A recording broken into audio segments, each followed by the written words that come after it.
Hi guys, I'm Joke Emmanuel. Welcome to my series. In this video, I'll be showing you guys how to solve a modulus or absolute value equations. So in our case, we are told that we have to solve for x if 3x squared minus 5 multiplied by the modulus of x minus 2 is equal to 0.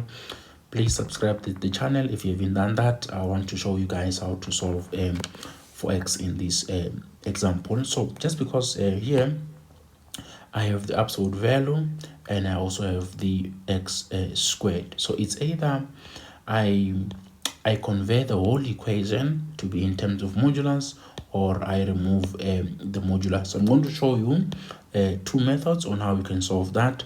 So in our case, first I'm going to convert the whole equation to be in terms of modulus, and then method 2, I'm going to remove the modulus, and I will tell you how you remove the modulus. Now I'm going to say to myself solution. Just going to write a solution. Pay attention. I will say one of the properties of the modulus says that x squared is the same as the absolute value of x squared. Then this means that whatever there is x squared in the equation, I'm going to substitute with what?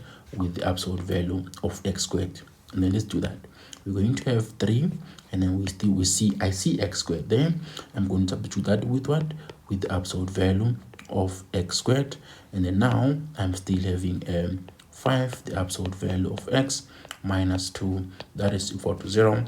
And then this one looks like a quadratic equation where everybody can do that. It's a very easy stuff. So now I'm going to factorize this polynomial, where I'm going to say, well, if I factorize that, I'm going to have 3, the absolute value of x, and I have the absolute value of x right here.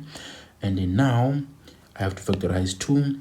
So I'm just going to get 2 and 1, but be careful, 1 should come here and then 2 should come there, so that I can get that stuff there. So this would be negative and this would be positive. So therefore I'll say that this is 3 modulus of x plus 1, it must be 0, or the absolute value of x minus 2 must be 0. Remember, this is the factor theorem. Each factors, they must be equal to 0 right there. And then now I will then say to myself, therefore the absolute value of x is going to be equals to negative 1 over 3, or the absolute value of x is going to be equal to 2. But I have to be careful. Remember that this value of a there, it has to be a positive number. So if it's negative, I must then show that there is no solution for that particular problem. So here, since this a is equals to a negative number, I'm going to write no solution for this one. And then for this one, this equals to a positive number. I hope you guys know the properties of modulus. And then now I'm going to say, therefore the absolute value of that is going to be x equals to a positive 2, or x is going to be equals to negative 2. This is the other way of doing it. X is going to be giving you positive 2 or equals to negative 2. Now I want to solve it using the other method. Now I'm going to write a method 2. I'm just going to write a method 2.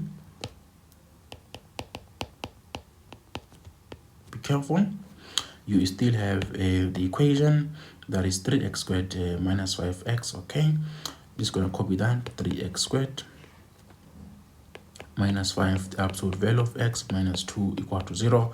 In this case, I want to remove the modulus. How do I do that?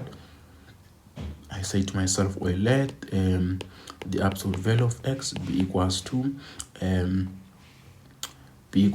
positive x if x is greater or equals to 0 in that case, and modulus of x is going to be equal to negative x if x is less than 0. You will see how I do that. Those are some of the properties of modulus, which you guys must be careful of that. And then now I will then say, therefore this is going to be 3x squared minus 5, whatever there is x, now I'm putting a positive x, so this is going to be x minus 2 equals to 0. I'm just going to factorize this polynomial. So this is a very easy stuff. It's going to be 3x, and then x, the factors of that is going to be a 2 and a 1, and then this one's going to be negative, so it's going to be positive. So therefore x is going to be equals to a negative 1 over 3, or x is going to be equals to positive 2. Now be careful, I'm going to verify these answers later on. Then now I will say, well, let the absolute value, this one is the second condition, let the modulus of x be equals to negative x if what, if x is less than 0. And now this means that wherever there's modulus of x, I'm going to substitute with a negative x. So I'm going to have a 3x squared minus 5 into modulus of x, which is going to be negative x in this case, minus 2 equals to 0. Therefore, this is going to be 3x squared positive 5x minus 2 equals to 0. And then now I can factorize this equation again. And now I'm going to have a 3x now. No, it can't be 3x, it has to be x. And then I'm going to have a 2, and then I'm going to have a 1 there. Let's see what's happening right here. This is going to be positive and this is going to be negative. I'm going to get the same stuff. So therefore x is going to be equals to 1 over 2, or x is going to be equals to negative 2. I want you guys to be careful right here. So this is our just do it like this. Carefully. So this is our value of x right there.